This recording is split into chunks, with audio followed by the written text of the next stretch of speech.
കോഴിക്കോട് മാവൂരിൽ സ്വകാര്യ ബസ് അപകടത്തിൽപ്പെട്ടു. അമിത വേഗതയിലെത്തിയ ബസ് മുന്നിൽ പോയ ടിപ്പറിന് പിന്നിൽ ഇടിക്കുകയായിരുന്നു. ബസ്സിലെ 2 സ്ത്രീകൾ പുറത്തേക്ക് തെറിച്ചു വീണു. നിരവധി പേർക്ക് പരിക്കേറ്റിട്ടുണ്ട്. രാഹുൽ സുരേഷ് ചേരുന്നുണ്ട് വിവരങ്ങളുമായി കോഴിക്കോട്ട് നിന്ന്. രാഹുൽ, വലിയ അപകടമാണ് ഉണ്ടായതെന്ന് മനസ്സിലാക്കുന്നു. 2 സ്ത്രീകൾ ബസ്സിന് പുറത്തേക്ക് തെറിച്ചു വീണിട്ടുണ്ട്. എന്താണ് അവരുടെ ആരോഗ്യനില? ഈ മറ്റ് യാത്രക്കാർക്ക് പരിക്ക് പറ്റിയിട്ടുണ്ടോ? ടി കെ റിജിത്ത്, കോഴിക്കോട് മാവൂരിന് സമീപം തേങ്ങിലക്കടവിലാണ് ഈ അപകടം ഉണ്ടായിട്ടുള്ളത്.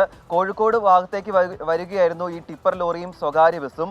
മുന്നിൽ പോയ ടിപ്പർ ലോറി വേഗം ബ്രേക്ക് ചെയ്തതോടെ അമിത വേഗതയിലെത്തിയ സ്വകാര്യ ബസ് ഈ ടിപ്പറിന്റെ പുറകിലിടിക്കുകയായിരുന്നു.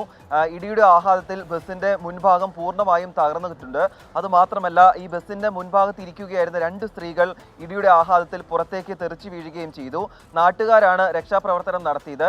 ഈ 2 സ്ത്രീകൾ ഉൾപ്പെടെ 8 പേരെ പരിക്കുകളോടെ കോഴിക്കോട് മെഡിക്കൽ കോളേജ് ആശുപത്രിയിൽ പ്രവേശിപ്പിച്ചിട്ടുണ്ട്.